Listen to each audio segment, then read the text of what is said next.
క్రీస్తు ప్రభునందు ప్రియ సహోదరి సహోదరులారా, మనం ఈరోజు యేసు ప్రభుని యొక్క దివ్య హృదయ మహోత్సవాన్ని కొనియాడుతూ ఉన్నాం.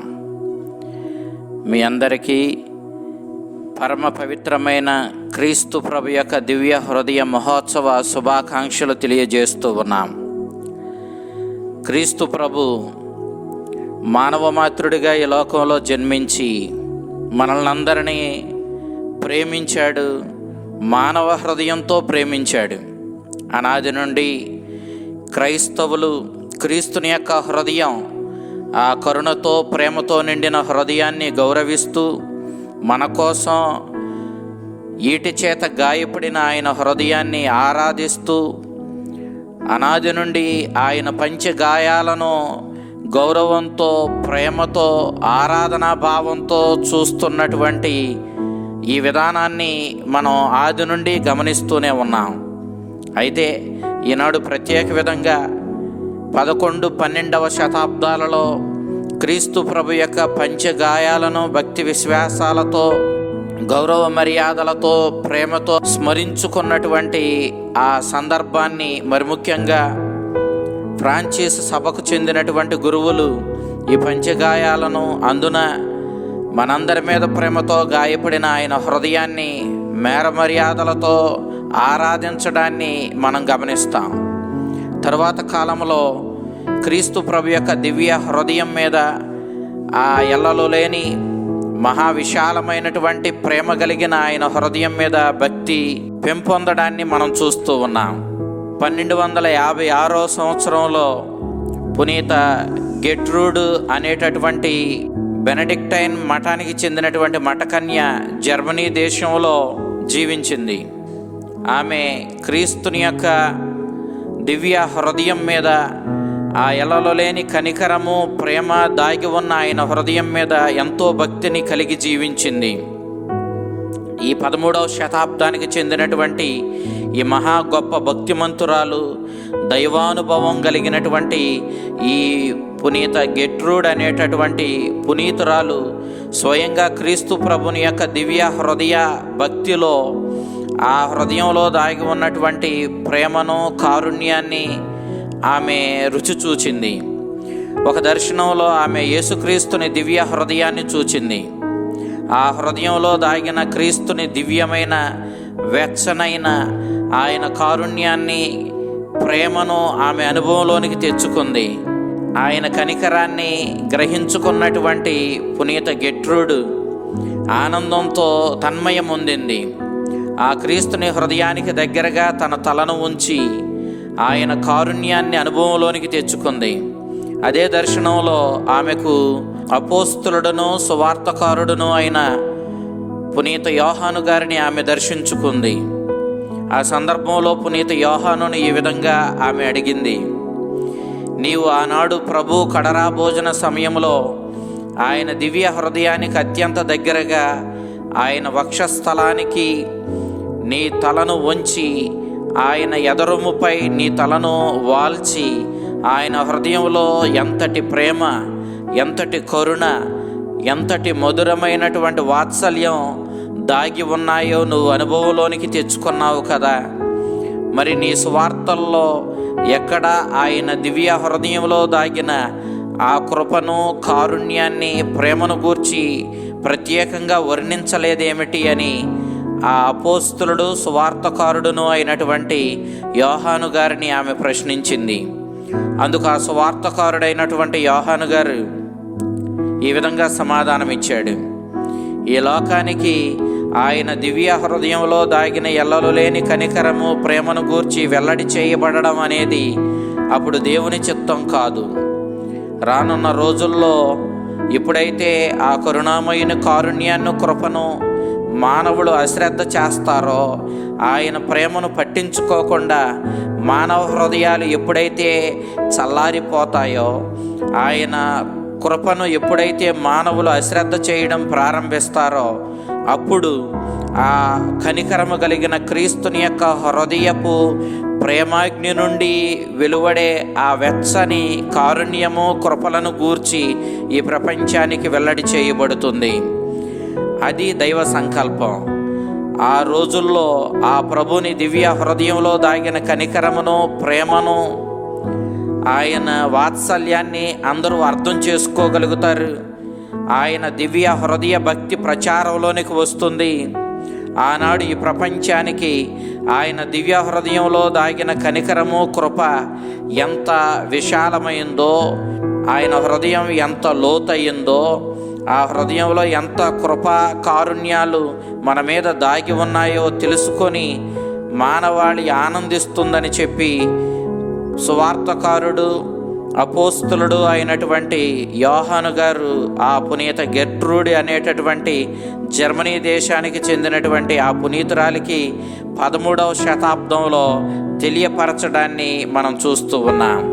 అయితే 1647వ సంవత్సరంలో ఫ్రాన్స్ దేశానికి చెందినటువంటి పునీత మరియ మార్గరెట్ అలకోక్ అనేటటువంటి ఒక గొప్ప భక్తిమంతురాలికి యేసు ప్రభు యొక్క దివ్య హృదయ దర్శనాలు కలిగాయి. ఆమె మొదటిగా క్రీస్తుని దర్శనాన్ని సువార్తకారుడును, అపోస్తులుడును అయినటువంటి పునీత యోహాను గారి యొక్క పండుగ రోజున, అనగా డిసెంబర్ 27వ తారీఖు 1673వ సంవత్సరంలో ఈ దర్శనాన్ని పొందింది. 18 నెలల తరువాత యేసు ప్రభు యొక్క దివ్య హృదయంతో యేసుక్రీస్తు ఇచ్చేటటువంటి చివరి దర్శనాన్ని పొందింది. ఈ దర్శనాలన్నిటిలో కూడా పునీత మరియ మార్గరెట్ అలకోక్ అనేటటువంటి ఈ పునీతురాలు యేసుక్రీస్తుని యొక్క దివ్య హృదయాన్ని గూర్చి అనేక విషయాలను గ్రహించుకొని ఈ ప్రపంచానికి వెల్లడి చేసే బాధ్యతను పొందినట్లుగా మనం చూస్తూ ఉన్నాం. ప్రభు తానిచ్చిన దర్శనాల్లో ప్రతి నెల మొదటి శుక్రవారం దివ్య సత్ప్రసాదాన్ని స్వీకరించాలని కోరుకున్నాడు. ప్రతి గురువారం పవిత్ర గంటలో దివ్య సత్ప్రసాద ఆరాధన జరపాలని కోరుకున్నాడు. యేసుక్రీస్తుని యొక్క దివ్య హృదయ మహోత్సవం ప్రతి సంవత్సరం జరపాలని కోరుకున్నాడు. ప్రతి గురువారం రాత్రి 1 గంట సేపు యేసుక్రీస్తుని గెస్తమనే శ్రమల ధ్యానం చేయాలి. ఈ విధంగా క్రీస్తు ప్రభు తన దర్శనాలలో ఏ విధంగా విశ్వస్త్రీ సభ తన దివ్య హృదయ భక్తిని పెంపొందించుకోవాలో ఆయన వెల్లడి చేశాడు. 1673వ సంవత్సరం డిసెంబర్ నెల 27వ తారీఖున పునీత యోహాను గారి పండుగ రోజున యేసుక్రీస్తు ఆమె తలను తన దివ్య హృదయానికి దగ్గరగా ఉంచడానికి అనుమతినిచ్చారు. మోకాళ్లపై ఉన్న ఆమె ఆయన దగ్గరకు వచ్చి ఆమె తలను యేసుక్రీస్తుని యొక్క దివ్య హృదయానికి దగ్గరగా ఉంచింది. ఆయన హృదయంలోని ప్రేమ మాధుర్యాన్ని ఆమె ఎప్పుడు అనుభవించింది. ఆమె ఆయన కారుణ్యానికి తన్మయంతో నిండిపోయింది. ఆయన ఆమెకు తన ప్రేమను వెల్లడి చేయగా ఆ ఆనందము, ఆ అనుభూతి ఆమెకు వర్ణనాతీతమయ్యింది. యేసుక్రీస్తు గణగణ మండుచున్న అగ్నిగుండం లాంటి ఆయన హృదయాన్ని, ముళ్ళ కిరీటంతో అల్లబడి ఉన్నటువంటి ఆ హృదయాన్ని, బళ్ళెపు పోటుతో గాయపడినటువంటి ఆయన హృదయాన్ని, రక్తం ధారలా కారుతూ ఉండగా ఆ మండుచూ ఉన్నటువంటి ఆ హృదయంలో యేసుక్రీస్తుని యొక్క శిలువ మరణాన్ని గుర్తు చేస్తూ ఒక శిలువ కనిపిస్తూ ఉండగా ఆయన ఆమెకు దర్శనమిచ్చాడు. ఆ హృదయం ప్రేమాగ్నితో రగులుతూ ఉంది. ఎంతటి అగ్ని ఆ హృదయం వెలువరిస్తుందంటే, దూరాన నిలబడినటువంటి ఈ పునీత మార్గరెట్ మరియ అలకోక్ ఆ వేడికి చనిపోతానేమో, బూడిదైపోతానేమోనని భయపడింది. అంతటి ప్రేమాగ్నితో రగిలిపోతున్న ఆయన హృదయాన్ని ఆమెకు చూపించాడు. ఆ హృదయం దగ్గరకు రమ్మని, ఆ హృదయంలోనికి తొంగి చూడమని ఆయన ఆమెను ఆహ్వానించాడు. ఇంత దూరాన నిలబడిన నేను ఆ అగ్నికి బూడిదైపోయే స్థితిలో ఉన్నాను. ఇంకా నన్ను దగ్గరకు రమ్మంటున్నాడు ప్రభు. నేను వెళితే చనిపోతానేమోనని ఆమె భయపడింది. కానీ ప్రభు ఆమెకు ధైర్యం చెబుతూ రమ్మని, ఆయన హృదయంలోనికి తొంగి చూడమని ఆమెను ఆహ్వానించాడు. ఆమె మెల్లగా వెళ్ళి ఆయన హృదయంలోనికి తొంగి చూచింది. ఆ దివ్య హృదయం ఎంత లోతు ఉందో ఆమెకు అర్థం కాలేదు.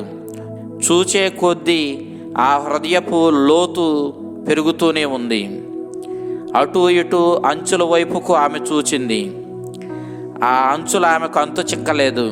చూచే కొద్దీ ఆ హృదయపు అంచులు చాలా విశాలంగా కనపడ్డాయి. ఆయన హృదయంలోని ప్రేమ ఎంత గాఢమైందో, ఎంత లోతయిందో, ఎంత విశాలమైందో అప్పుడు ఆమెకు గుర్తుకొచ్చింది. ఆ దేవుని ప్రేమ ఎంతో విశాలమైందన్న విషయాన్ని, ఎంతో లోతయిందన్న సత్యాన్ని ఆమె గ్రహించింది. అంతటి ఎల్లలో లేని ప్రేమగల హృదయంతో క్రీస్తు మానవాళిని ప్రేమిస్తున్నాడు. అంతే ప్రేమతో ఆయన ఈ లోకానికి వచ్చాడు. మానవుల మధ్య మానవుడిగా జీవించాడు. అంతే ప్రేమతో మానవాళిని పాపము నుండి కడిగి, మరణం నుండి విడుదల చేసి, నిత్య జీవంతో నింపి, దైవపుత్రత్వాన్నిచ్చి స్వర్గానికి మనల్ని నడిపించడానికే ఆయన అనేక శ్రమలు అనుభవించి శిలువ మీద అవమానకరమైనటువంటి భయంకరమైన శ్రమలతో కూడిన మరణాన్ని ఎదుర్కొన్నాడు. ఈ విషయాలన్నీ ఆమెకు అప్పుడు బోధపడ్డాయి.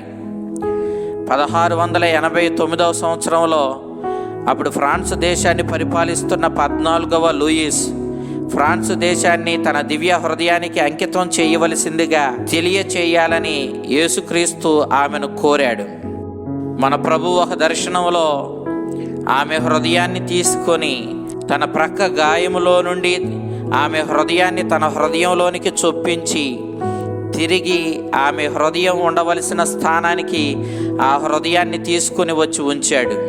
అప్పుడు ఆ పునీత మార్గరెట్ అలకోక్ హృదయం కూడా అగ్నితో మండింది. అనగా ఆయన మానవాళి మీద ఎంత ప్రేమ కలిగి ఉన్నాడో ఆ విధమైన ప్రేమను ఇదిగో పునీత మార్గరెట్ మరియా అలకోకు కూడా ఆయన ప్రసాదించాడని అప్పుడు ఆమె గ్రహించింది. యేసుక్రీస్తు ఆమెకు దర్శనమిచ్చిన ఈ సందర్భంలో తన దివ్య హృదయపు భక్తిని ప్రపంచమంతా ప్రకటించాలని కోరుకున్నాడు. ఆయన దివ్య హృదయంతో కూడినటువంటి పటాన్ని చిత్రీకరించి ప్రపంచమంతా ప్రచారం చేయాలని ఆయన కోరుకున్నాడు. ఆ ప్రభు తన దివ్య హృదయం మీద భక్తి కలిగి ఉండడం ద్వారా ఏ విధమైనటువంటి వరాలు పొందుతారో ఆయన ఆమెకు ప్రకటించాడు. నా దివ్య హృదయ భక్తిని కలిగి ఉండడం ద్వారా 12 రకాల వరాలను పొందుతారని ప్రభు వాగ్దానం చేశాడు. 1, వారి వారి జీవిత పరిస్థితుల్లో అవసరమైన దైవానుగ్రహాలను పూర్తిగా పొందుతారు.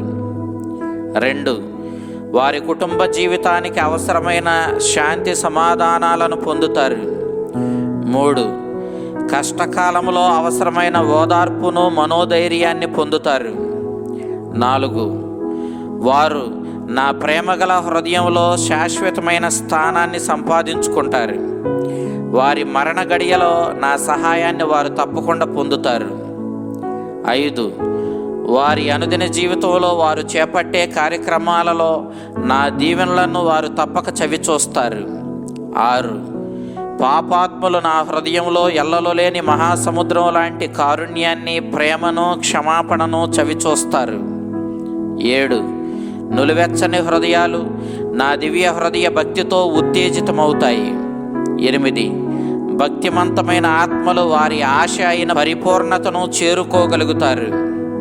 9, నా దివ్య హృదయ పటాన్ని స్థాపించి ఆరాధించే ప్రతి కుటుంబాన్ని, ప్రదేశాన్ని నేను ఆశీర్వదిస్తాను.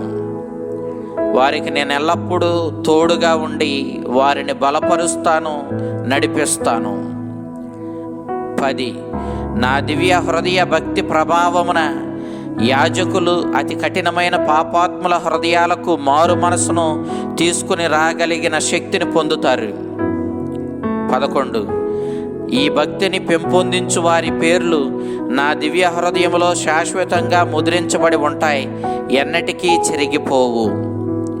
12, ప్రతి నెల మొదటి శుక్రవారం వరుసగా 9 నెలలు ఎవరైతే దివ్య సత్ప్రసాదాన్ని స్వీకరిస్తారో వారు నా అనుగ్రహాలతోనే మరణిస్తారు. వారికి అవసరమైన చిట్ట చివరి పశ్చాత్తాపం, అన్ని దివ్య సంస్కారాలను స్వీకరించి ఉత్తమ స్థితిలో మరణిస్తారు. నా హృదయం వారికి ఆ చివరి గడియలో ఊరటనిచ్చే నివాసంగాను, అనుగ్రహాల నిధిగాను ఉంటుంది. ఎందుకనగా అన్ని అనుగ్రహాలు, దీవెనలు నా దివ్య హృదయం నుండే జాలువారతాయి అని ప్రభు ఆ దివ్య దర్శనాలలో తెలియపరచి మనలను ఆ దివ్య హృదయ భక్తిలో పెంపొందమని గొప్ప పిలుపునిస్తున్నారు. ఈ సందర్భంలో మనం Mary of the Divine Heart అనేటటువంటి ఒక గొప్ప పునీతురాలైనటువంటి మఠకన్య గురించి ప్రస్తావించుకోవడం ఎంతైనా సమంజసం. ఈమె 1863 సంవత్సరం నుంచి 1899 సంవత్సరం వరకు మధ్యకాలంలో జీవించిన మఠకన్య. ఈమె congregation of our lady of charity of the good shepherd అనేటటువంటి సభకు చెందినటువంటి మఠకన్య. పోర్చుగల్ దేశంలో పోర్టో నగరంలో మదర్ సుపీరియర్గా ఆ పునీతురాలు ఉన్నప్పుడు క్రీస్తుని యొక్క దివ్య దర్శనాన్ని పొందింది. ఆమె జూన్ నెల 10వ తారీఖు 1898 సంవత్సరంలో ఈ దర్శనాన్ని పొందింది. ఈ దర్శనంలో యేసుక్రీస్తు తన దివ్య హృదయాన్ని ఆమెకు చూపించాడు. ప్రేమాగ్నితో, కారుణ్యంతో, కృపతో నిండిన ఆయన హృదయాన్ని, ఆయనను చూచి ఆమె ఎంతో ఆనందించింది. అయితే ఈ దర్శనంలో యేసుక్రీస్తు ఆమెను ఈ ప్రపంచాన్ని తన దివ్య హృదయానికి అంకితం చెయ్యమని అప్పటి పాలకుడైనటువంటి 13వ లియో పోపు గారికి ఈ సందేశాన్ని అందించమని కోరుకున్నాడు. ఆ సభ మఠకన్యలకు ఆధ్యాత్మిక సలహాలనిస్తూ, వారి పాప సంకీర్తనాలను వింటూ, వారిని దేవునిలో నడిపిస్తూ ఉన్నటువంటి గురువునకు ఈ మఠకన్య క్రీస్తుని యొక్క సందేశాన్ని తెలియచేసింది. ఆయన ఈమె పొందుతున్నటువంటి దర్శనాలను గూర్చి, ఆ దర్శనంలో యేసుక్రీస్తు 13వ లియో పోపు గారికి తెలియపరచమన్నటువంటి ఈ ముఖ్యమైన ఈ సందేశమును గూర్చి ఒక లేఖను 13వ లియో పోపు గారికి వ్రాశారు. అయితే మొదట ఈ లియో పోపు గారు, జగద్గురువులు ఈ సందేశాన్ని ఏమాత్రము పట్టించుకోలేదు. ఈ ప్రపంచాన్ని యేసుక్రీస్తుని యొక్క దివ్య హృదయానికి అంకితం చేయడానికి ఏ విధమైన చర్య తీసుకోలేదు. అయితే జూన్ నెల 6వ తారీఖు 1899 సంవత్సరంలో విశ్వ స్త్రీ సభలో ప్రతి నెల మొదటి శుక్రవారాన్ని తన దివ్య హృదయానికి అంకితం చేస్తూ ప్రకటించవలసిందిగా ప్రభు మరొక దర్శనపు సందేశాన్ని ఈ Mary of the Divine Heart అనేటటువంటి మఠకన్యకు తెలియచేశారు. జూన్ నెల 8వ తారీఖు 1899 సంవత్సరంలో ఆమె క్రీస్తుని యొక్క దివ్య హృదయ పండుగకు సిద్ధపడుతూ అంతకుముందు చేసే సాయంకాల ప్రార్థనల తరువాత ఆమె చనిపోయింది. అటు తరువాత రోజు అనగా ఆ పండుగ రోజు ఉదయకాల ప్రార్థనల ముగించిన తరువాత ఆ పండుగ రోజున 13వ లియో పోపు గారు సమస్త ప్రపంచాన్ని యేసుక్రీస్తుని యొక్క దివ్య హృదయానికి అంకితం చేస్తూ గొప్ప ప్రకటన చేశారు. ఆమె పొందిన దర్శన సందేశం ఆధారంగా గొప్ప పుణ్యక్షేత్రాన్ని పోర్చుగల్ దేశంలో నిర్మించడానికి అనుమతిని ఇచ్చాడు. జూన్ నెల 14వ తారీఖు 1957 సంవత్సరం నుండి ఏప్రిల్ నెల 21వ తారీఖు 1966 సంవత్సరం వరకు ఈ యొక్క పుణ్యక్షేత్ర దేవాలయ నిర్మాణం జరిగింది. ఎమిసింద్ విచారణలో నార్త్ పోర్చుగల్ ప్రాంతంలో ఈ పుణ్యక్షేత్రం నిర్మించబడింది. ఈ దేవాలయం వద్దకు ఈ పరిసర ప్రాంతాలలో క్రీస్తుని యొక్క దివ్య హృదయ భక్తితో వచ్చి నివాసం ఉండు వారికి లెక్కలేని రక్షణానుగ్రహాలను ప్రభు ఆమెకిచ్చినటువంటి దర్శనంలో వాగ్దానం చేయడాన్ని మనం చూస్తూ ఉన్నాం.